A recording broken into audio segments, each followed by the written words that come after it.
Père et du Fils et du Saint-Esprit. Amen. Les bénis de mon Père, bonjour. Nous continuons ce matin de vendredi de la 32e semaine du temps ordinaire, année liturgique. Les lectures sont les textes de l'année Père. Les bénis de mon Père, nous continuons donc aujourd'hui avec notre méditation, comme d'habitude, avec deux textes bibliques. Et nous allons rester en communion avec notre Seigneur Jésus-Christ, lui qui vient le premier vers nous, lui qui a les bras ouverts pour nous accueillir. Le premier texte sera la lettre de Saint Jean, deuxième lettre de Saint Jean, du verset 1 au verset 9, dans lequel Saint Jean va clairement dire que celui qui se tient à l'enseignement du Christ, celui-là reste attaché au Père et au Fils. Oui, le béni de mon Père, dans la parole du Christ, dans l'enseignement du Christ, on le rencontre. Et qui rencontre le Christ, rencontre le Père, parce que le Fils et le Père sont un. Ensuite, nous allons lire l'évangile de Jésus-Christ selon Saint Luc, au chapitre 17, des versets 26 à 37, où le Seigneur va parler du jour où le Fils de l'homme se révélera. Et il parlera cela à ses disciples pour qu'ils soient avertis et préparés lorsque le Christ reviendra, lorsque le Christ va se révéler au monde. Les bénis de mon Père, ouvrons dans nos textes, mais surtout apprêtons notre cœur à la méditation d'aujourd'hui et bienvenue.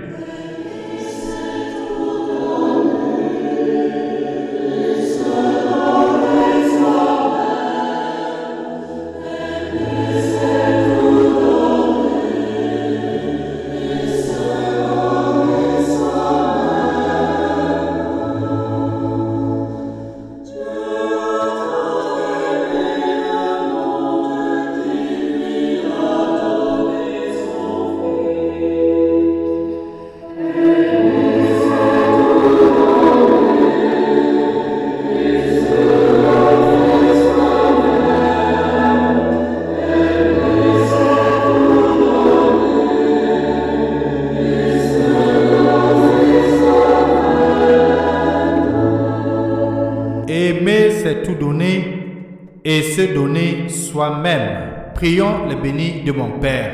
Dieu qui peut mettre au cœur de tes fidèles un unique désir, donne à ton peuple d'aimer ce que tu commandes et d'attendre ce que tu promets, pour qu'au milieu des changements de ce monde, nos cœurs s'établissent fermement là où tu trouves les vraies joies.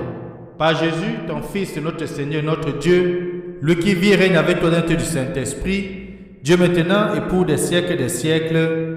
Amen. Ouvrons donc les bénis de mon Père, chacun sa Bible au texte de 2 Jean, de lire les versets 1 à 9.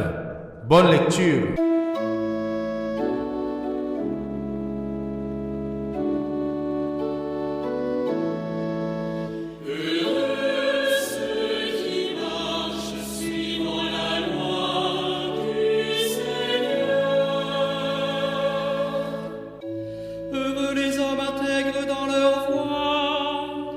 Suivant la loi du Seigneur, heureux ceux qui gardent ses exigences.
Évangile de Jésus-Christ selon saint Luc, au chapitre 17, des versets 26 à 37. En ce temps-là, Jésus disait à ses disciples, « Comme cela s'est passé dans les jours de Noé, ainsi en sera-t-il dans les jours du Fils de l'homme. On mangeait, on buvait, on prenait femme, on prenait mari, jusqu'au jour où Noé entra dans l'arche, et où survint le déluge qui les fit tous périr. Il en était de même dans les jours de Lot. On mangeait, on buvait, on achetait, on vendait, on plantait, on bâtissait, mais le jour où Lot sortit de Sodome, du ciel tomba une pluie de feu et de souffle qui les fit tous périr. Cela se passera de la même manière le jour où le Fils de l'homme se révélera. En ce jour-là, celui qui sera sur sa terrasse et aura ses affaires dans sa maison, qu'il ne descende pas pour les emporter, et de même celui qui sera dans son champ, qu'il ne retourne pas en arrière. Rappelez-vous la femme de Lot, qui cherchera à conserver sa vie, la perdra, et qui la perdra, la sauvera. Je vous le dis, cette nuit-là, 2 personnes seront dans le même lit, l'une sera prise, l'autre laissée. 2 femmes seront ensemble, en train de moudre du grain, l'une sera prise, l'autre laissée. Prenant alors la parole, les disciples lui demandèrent, « Où donc, Seigneur ?» Il leur répondit, « Là où sera le corps, là aussi se rassembleront les vautours. » Acclamons la parole de Dieu. Louange à toi, Seigneur Jésus-Christ. Qui cherchera à conserver sa vie, la perdra, et qui la perdra, la sauvera. La Bible de mon Père, c'est un extrait de cet évangile que nous venons d'écouter, qui est très émouvant, où le Seigneur décrit très clairement et succinctement ce qui va se passer lorsqu'il va se révéler. Une personne sera enlevée, tandis que l'autre sera laissée, alors que les deux étaient ensemble. Ça fait froid aux deux d'entendre cela et de se dire, qu'est-ce qu'il va faire? Qu'est-ce qui va se passer si ce jour-là, je ne suis pas prêt? Est-ce que c'est moi qui va rester ou c'est moi qui sera enlevé?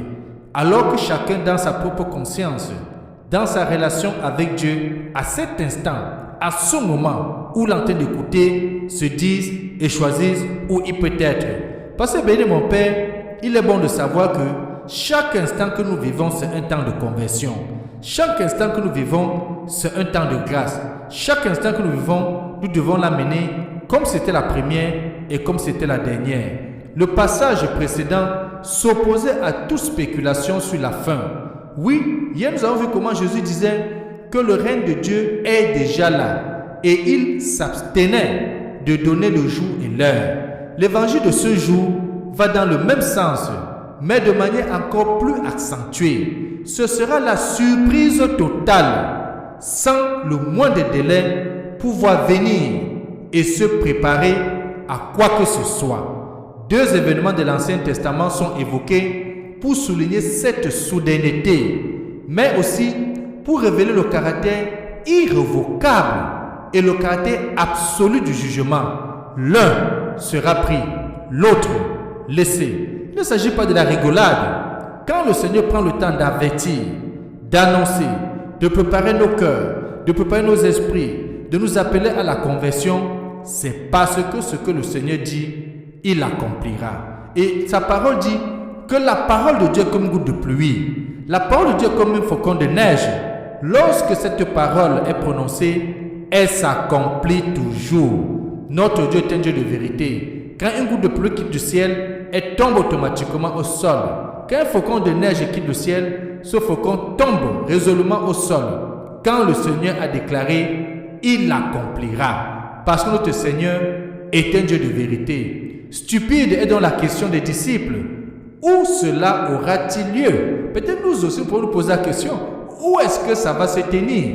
Comme un cadavre attire immédiatement les vautours, le jugement aura lieu là où chacun se trouvera, sans autre forme de procès, ni tergiversation, ni sursis. Où chacun se trouve. Jésus veut-il nous faire peur? Non. Il y a bien de quoi trembler, c'est sûr, mais sans doute possible. Le Seigneur ne nous fait pas trembler. Mais trembler, avoir peur, spéculer sur le scénario du jugement final ne servira qu'à nous détourner de la seule question essentielle. Comment vivre du Christ et pour lui, pour pouvoir être enlevé, pour pouvoir avoir le salut? Comment à sa suite s'oublier si fort par l'amour, perdre sa vie, que le jugement nous trouve prêts, c'est-à-dire vivant déjà de la vie éternelle. C'est de ça qu'il s'agit. Il n'est pas question d'avoir peur. Non, il est plutôt question de faire notre propre examen de conscience et de voir où est-ce que nous sommes dans notre vie de foi. Où est-ce que je suis arrivé avec ma vie de foi? Où est-ce que je suis avec ma relation d'intimité avec Jésus-Christ? Les bénis de mon Père, c'est à chacun de faire cet examen de conscience. Au moins, le Seigneur nous avertit aujourd'hui, il t'a encore donné la vie. Parce que si tu es en train d'écouter cette méditation, c'est parce que tu es en train de voir le soleil. Et parce que tu vois le soleil, pose-toi la question, où est-ce que je suis? Et avec la réponse que tu auras, tu pourras mieux t'apprêter parce que chaque instant que Dieu te donne, mon frère, le béni de mon Père, c'est un temps de conversion.